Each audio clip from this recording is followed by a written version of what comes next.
It has been a tragic and horrific weekend on our country's roads. It started with 15 people losing their lives in a crash involving a bus and a truck in Tshwane on Friday. Authorities are looking to clamp down on buses by inspecting their roadworthiness. Well, this morning they're doing just that, an operation being held on the very infamous Moloto Road, one of the most notorious roads when it comes to accidents. Reporter Pule Letswiti-Jones joining us from there now. Hello to you, Pule. And that road has been an issue for years. Residents are saying nothing is being done. Authorities saying they're doing everything they can. So give us a sense of what you're seeing this morning. Hello. Definitely, there's been a lot of noise around what has been done to try and develop the infrastructure facilities just around this road. Remember also there was once a time where a group of community members marched to the union buildings, just I think around 2018, who were actually demanding that there be a better construction to this road to try and alleviate the number of accidents which have been happening here. Just like you said, notoriously known as the deadly road. But today we're seeing an operation taking place here just to see that motorists are compliant, particularly bus drivers who are carrying a lot of passengers and traveling those long distances there on this road.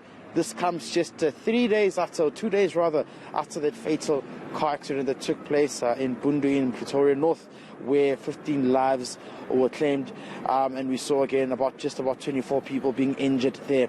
But I have the MEC of Transport in this area is going to be giving us an update on the operation and just more around what they're doing in terms of upgrading and developing this area here. MEC, thank you very much for joining us this morning. I know it's cold, but we managed to brace ourselves through this cold. Maybe if you can just tell us what are the plans for today and what is the operation about?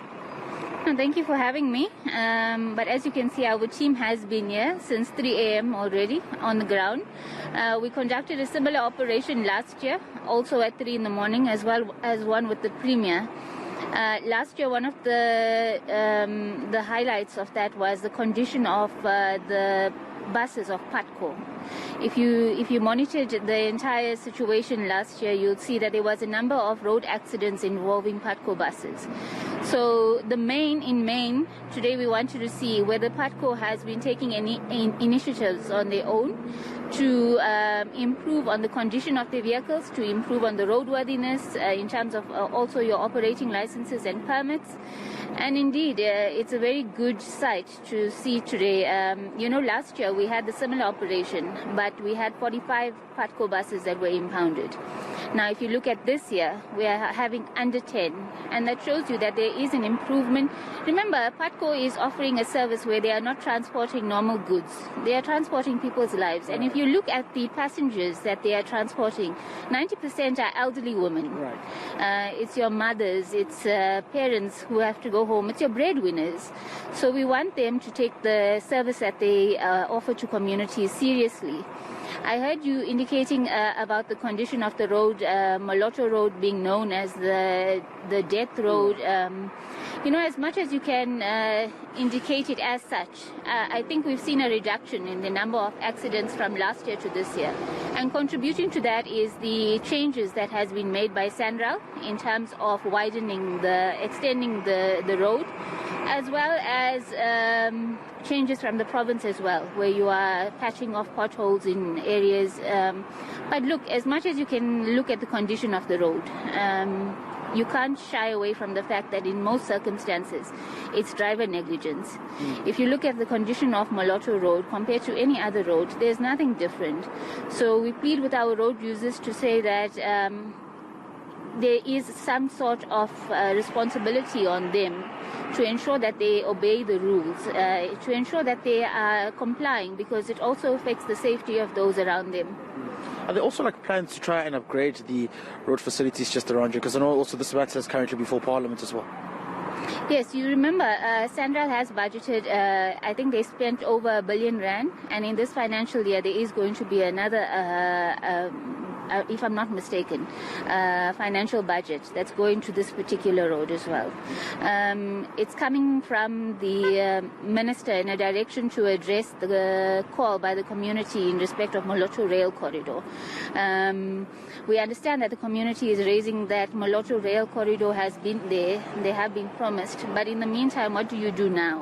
While that issue has been in national hands to determine where do we get the budget. So plans are in change to actually improve everything around? Yes, there is plans, and if you even look at that's what I'm saying, if you look at the improvement from last year to now, there's major improvements. Our law enforcement operators can also attest to the reduction in road accidents as well on this road.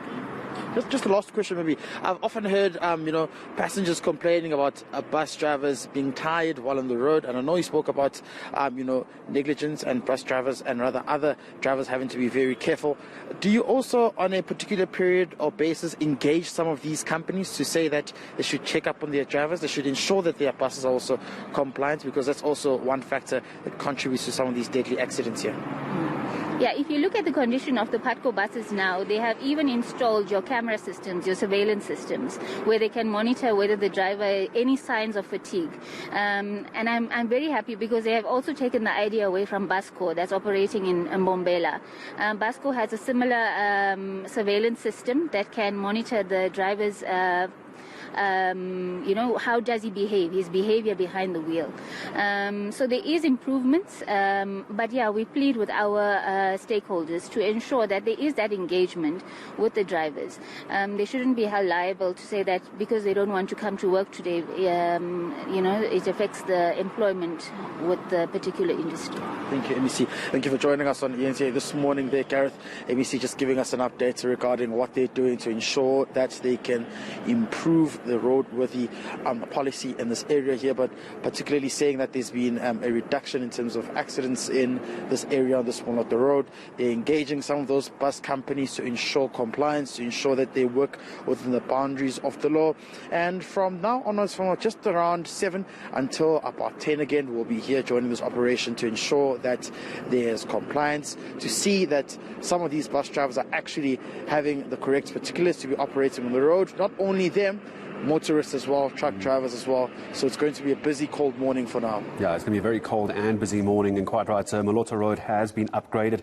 It has been looked at, but in the end, it comes down to drivers and their behaviours on the road. We'll go back to Pule again a little bit later.